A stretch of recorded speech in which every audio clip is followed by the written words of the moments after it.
Friends, இப்போ நம்ம இந்த ஹோண்டா சிட்டி EHEV வெஹிக்கிளை வந்து முன்னாடி நான் காமிக்கிறேன். ஒரு ஹைவேக்கு நம்ம எடுத்துகிட்டு வந்திருக்கோம். எதுக்காக அப்படின்னா, நாம் இப்போ சொன்ன அத்தனை ஃபீச்சருமே இப்போ டெமோவாக நம்ம பார்க்க போகிறோம்.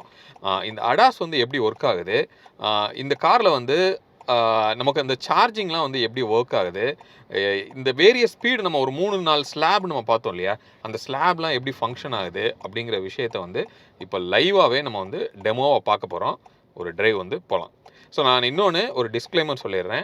ஸோ நம்ம வேரியஸ் ஸ்பீட்ஸ் வந்து நம்ம ட்ரை பண்ண போகிறோம். எதுக்காக அப்படின்னா, இந்த வண்டியை எவாலுவேட் பண்ணுறதுக்காக மட்டுமே தான், ஸ்பீடாக ஓட்டுறதை என்கரேஜ் பண்ணுறதுக்காக நம்ம இந்த வீடியோ வந்து கேப்சர் பண்ணலை. அதை நான் வந்து கிளியராக உங்களுக்கு சொல்லிடுறேன்.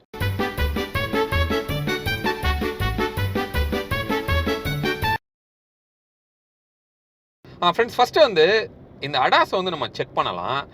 அதில் ஃபஸ்ட்டு நமக்கு மெயினாக இருக்கிற ஒரு ஃபீச்சர் வந்து நமக்கு லேனுக்கு சப்போர்ட் பண்ணுது அப்படின்னு நம்ம சொன்னோம்.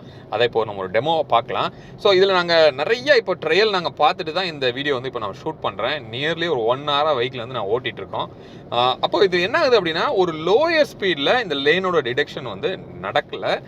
ஒரு 40-50லலாம் போகும்போது அந்த பெருசாக வந்து டிடெக்ட் பண்ணல. பட் ஒரு ஹையர் ஸ்பீடில் ஒரு 80லலாம் போனீங்க அப்படின்னா டெஃபினட்டாக அது வந்து டிடெக்ட் பண்ணி நமக்கு நல்லாவே சப்போர்ட் பண்ணுது.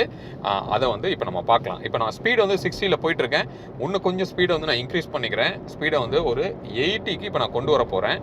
இப்போ நமக்கு லேன் வந்து மிடில் லேனில் தான் இப்போ நம்ம போயிட்டுருக்கோம். அந்த மிடில் லேனில் நமக்கு இது எப்படி சப்போர்ட் பண்ணுது அப்படிங்கிறத இப்போ நம்ம பார்க்கலாம். இப்போ நான் வந்து உங்களுக்கு காமிக்கணுங்கிறதுக்காக மட்டும்தான் ஸ்டேரிங்லேருந்து நான் கையை எடுத்துகிட்டு ஓட்ட போகிறேன். யாரையும் ஸ்டேரிங்லேருந்து கையை எடுக்கிறதுக்கு நாங்கள் என்கரேஜ் பண்ணலை. ரைட்? ஓகே, இப்போ நீங்கள் பார்க்கலாம். நான் ஸ்டேரிங்லேருந்து கையை எடுத்திருக்கேன். ஸ்டேரிங் வந்து ரொட்டேட் ஆகுது, உங்களுக்கு தெரியுதா? இங்கே ஒரு கர்வ் வந்து இருக்குது. அந்த கர்வில் அது நீட்டாக அவங்கள வந்து, இதில் இன்னொரு ப்ராப்ளம் என்னன்னா, இப்போ நம்ம லேனுக்குள்ளே இந்த மாதிரி யாராவது உள்ளே வர்றாங்கன்னா தான் நமக்கு வந்து கொஞ்சம் பயமாக ஆக்சுவலாக தெரியுது. இப்போ நீங்கள் பார்க்கலாம், தெரியுதா? நான் வந்து லேன் சேஞ்ச் பண்ணுறதுக்காக பர்பஸாக நான் என்ன பண்ணுறேன் அப்படின்னா, லேனை வந்து இப்போ நான் சேஞ்ச் பண்ணேன். அப்போ என்ன பண்ணிருச்சு அப்படின்னா, உங்களுக்கு அந்த ஸ்டேரிங் ஆன் ஹேண்ட் ரெக்வர்ட் அப்படிங்கிறத க்ளீனாக வந்து உங்களுக்கு சொல்லுது. இப்போ நான் வந்து இந்த ரைட் லேனுக்கு நான் போகிறேன். போயிட்டு உங்களுக்கு நான் காமிக்கிறேன். இப்போ லேன் வந்து கிட்டத்தட்ட ஸ்ட்ரெயிட்டாக தான் இருக்குது.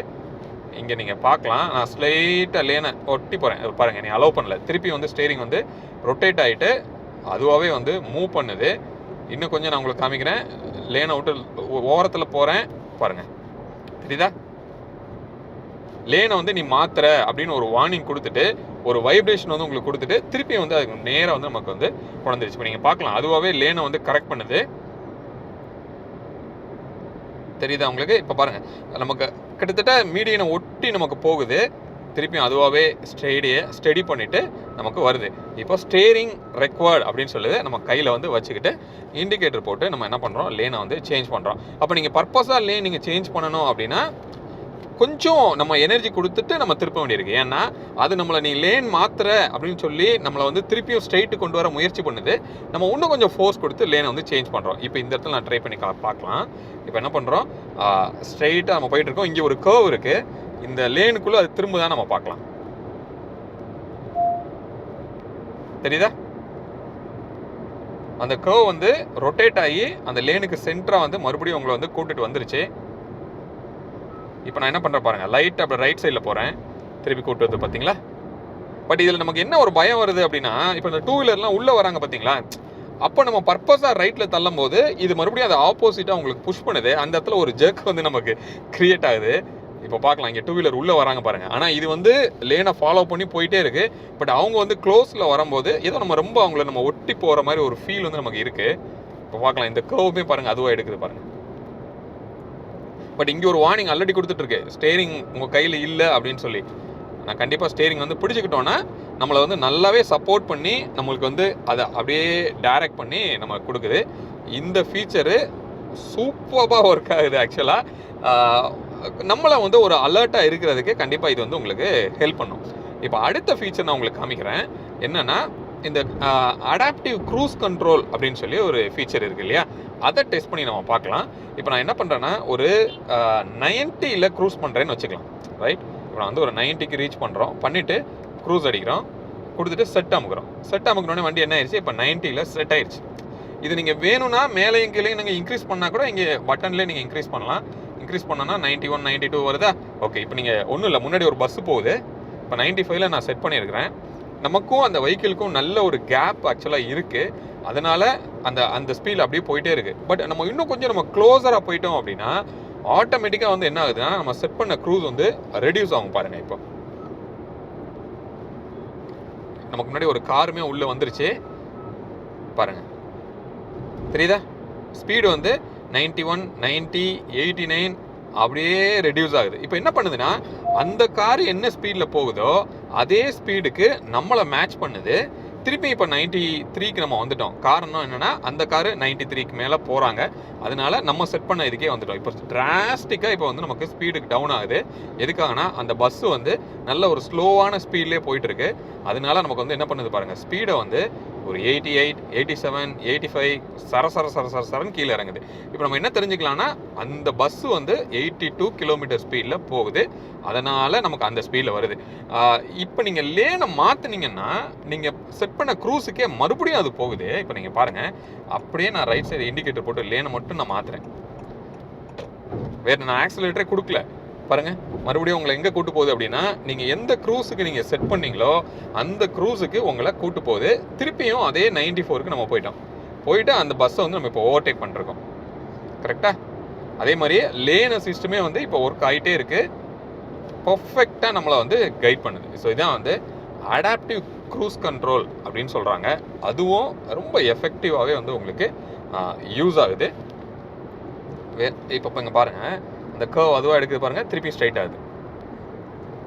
இப்போ அந்த லாரி இருக்குது, நம்ம க்ரூஸ் போட்டது நான் ஒன்றுமே பண்ணல, பிரேக் நான் அப்ளை பண்ணல, அதுவாகவே கார் வந்து இப்போ ஸ்பீடு பாருங்கள் 58, 55, 40க்கு வந்துருச்சு ஸ்பீடு இப்போது.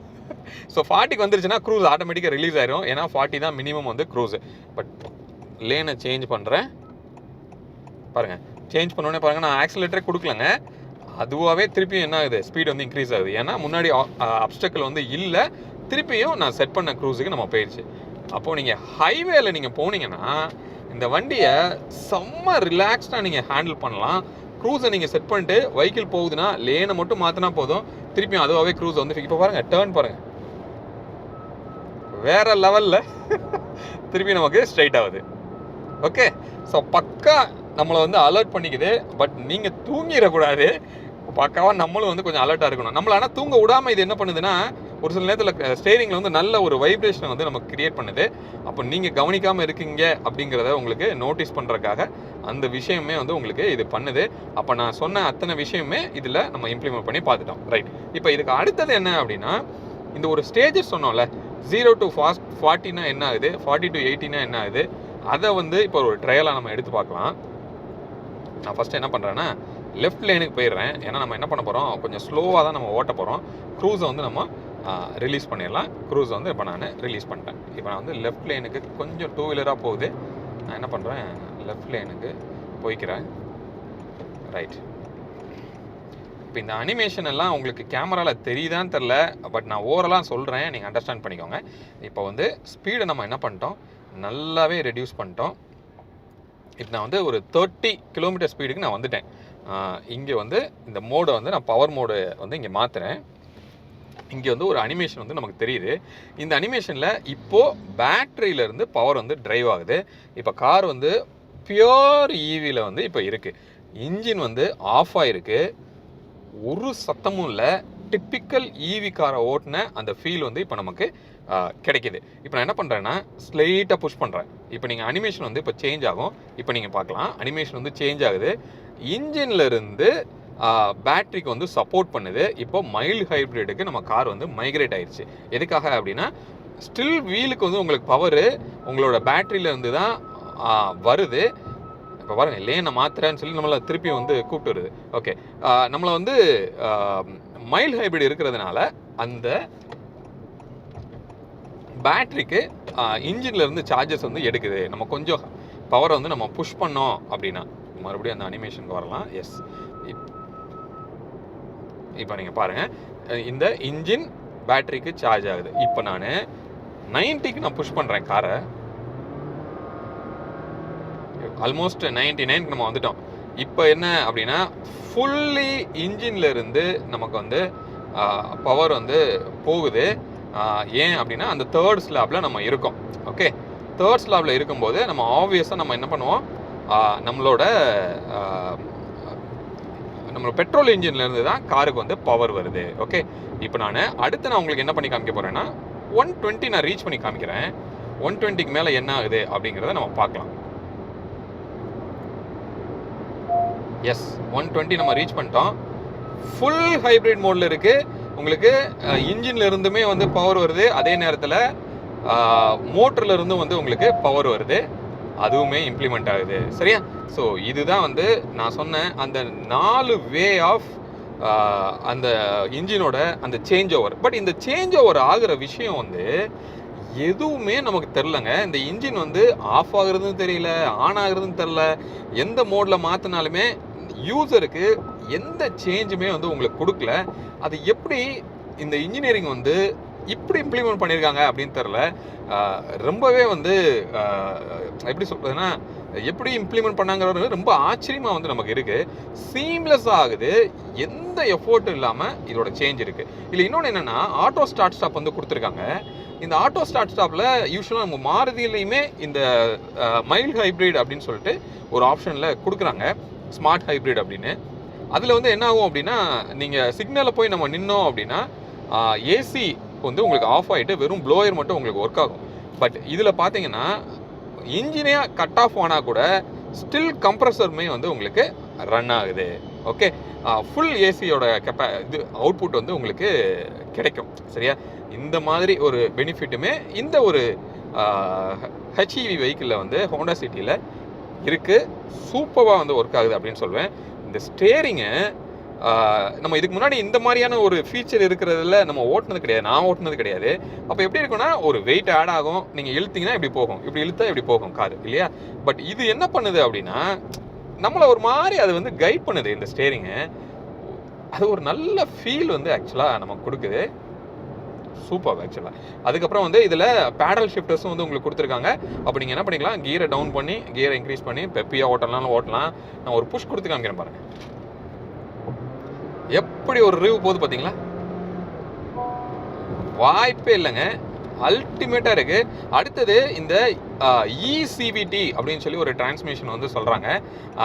அந்த சிவிடியோட கம்ஃபர்ட் பற்றி நான் சொல்லி ஆகணும். யூஸ்வலாக சிவிடியில் வந்து ஒரு ரப்பர் பேண்ட் எஃபெக்ட் வந்து நமக்கு க்ரியேட் ஆகும். பட் இதில் பார்த்தீங்க அப்படின்னா அந்த கியர் சேஞ்சிங் வந்து சுத்தமாக தெரில. ஆக்சுவலாக சூப்பராக இருக்குது. நான் நிறைய விஷயங்கள் வந்து அல்டிமேட்டாக இருக்குது, சூப்பராக இருக்குது இப்படின்னு சொல்கிறேன். கண்டிப்பாக உங்களுக்கு என்ன தோணலாம் அப்படின்னா, ரொம்ப ஹைப் பண்ணி சொல்கிறேன் அப்படின்னு உங்களுக்கு தோணலாம். பட் ஃபேக்ட் வந்து அதுதான், அப்படி தான் இருக்குது காரில். ஐ வாஸ் அமேஸ்டுங்க ஆக்சுவலாக. சூப்பர் பர்ஃபார்மன்ஸ் வந்து இந்த வண்டியில் இருக்குது. நீங்கள் வாங்குறீங்களோ இல்லையோ, அட்லீஸ்ட் இந்த வண்டி வந்து ஒரு டெஸ்ட்டை எடுத்து பார்த்துருங்க. இந்த ஃபீச்சரை வந்து கண்டிப்பாக கார் லவர்ஸ் வந்து இந்த ஃபீச்சரை எக்ஸ்பீரியன்ஸ் பண்ணியே ஆகணும். உங்களுக்கு பக்கத்தில் இருக்கிற ஹோண்டாவில் நீங்கள் போயிட்டு ஒரு டிரைவ் எடுத்து ஓட்டி பாருங்கள், முடிஞ்சால் ஹைவேல ஓட்டி பாருங்கள். சூப்பராக இருக்குங்க. நெக்ஸ்ட் லெவல் ஆஃப் டெக்னாலஜி அப்படின்னு சொல்லி நம்மளால் சொல்ல முடியும். அமேசிங். ஸோ இன்னொன்று என்னென்னா, இதில் இந்த அடாஸில் அடுத்த ஒரு ஃபீச்சர் என்னென்னா, அந்த கொலிஷன் கண்ட்ரோல் அப்படின்னு சொல்கிறாங்க. இப்போ நம்ம வந்து முன்னாடி ஒரு கார் போகுது அப்படின்னா, சடனாக யாராவது குறுக்க வர்றாங்கன்னா உங்களுக்கு சடனாக ஒரு பிரேக்கிங் வந்து அப்ளை ஆகும் அப்படின்னு சொல்கிறாங்க. பட் நான் வந்து அது ட்ரையல் எடுத்து பார்த்தோம். பட் அந்த சினாரியாவை நம்மளால் ரீக்ரியேட் பண்ண முடியல. அந்த ஒரு எமர்ஜென்சி சுச்சுவேஷன் வரும்போது தான் வந்து ஆக்சுவலாக அது ரியலாக ஒர்க் ஆகும் அப்படின்னு சொல்கிறாங்க. பட் இன்னொன்று வந்து ஹோண்டா ஓப்பனாக சொல்லிட்டாங்க என்னென்னா, இது எல்லாமே இட் ஜஸ்ட் அசிஸ்ட் யூ, அவ்வளோதான். பட் இதை வந்து நீங்கள் பிளைண்டாக இதை பிலீவ் பண்ணிவிட்டு நீங்கள் வந்து ரிஸ்க் எடுக்கக்கூடாது அப்படிங்கிற விஷயமே வந்து சொல்லியிருக்காங்க. லேனுக்கெலாம் பக்காவாக அசிஸ்ட் பண்ணுது. பட் அதுக்காக நீங்கள் என்ன எடுத்துக்கக்கூடாது அப்படின்னா, இது ஒரு டிரைவர்லெஸ் வெஹிக்கிள் அப்படின்னு எடுத்துகிட்டு நீங்கள் ரொம்ப ஒரு கேஷுவலாக ஒரு சோம்பேறித்தனம் ஆயிடக்கூடாதுங்கிறதுக்காக சொல்ல வரேன். பட் ஃப்ளாலெஸ்ஸாக வந்து உங்களுக்கு இது அசிஸ்ட் பண்ணுது, அதில் எந்த டவுட்டுமே வந்து கிடையாது. ஹோப் இந்த வீடியோ இந்த ஹோண்டா சிட்டியோட இஹெச்இவி வெஹிக்கிளோட ஃபுல் டீட்டெயில் வந்து உங்களுக்கு கொடுத்துருக்கோம். வித் டெமோவோட நம்ம பார்த்துருக்கோம். உங்களுக்கு யூஸ்ஃபுல்லாக இருந்திருக்கும் அப்படின்னு நான் நினைக்கிறேன். உங்களுக்கு யூஸ்ஃபுல்லாக இருந்தது அப்படின்னு ஃபீல் பண்ணிங்கன்னா கண்டிப்பாக உங்கள் ஃப்ரெண்ட்ஸோட ஷேர் பண்ணுங்கள். ஏன்னா இப்படி ஒரு டெக்னாலஜி எல்லாருமே வந்து தெரிஞ்சுக்கணும். மீண்டும் அடுத்து வேறு ஒரு வீடியோவில் உங்களை சந்திக்கிறேன். அது வரைக்கும் உங்களிடமிருந்து விடைபெறுவது உங்கள் பிர்லா. பாய்.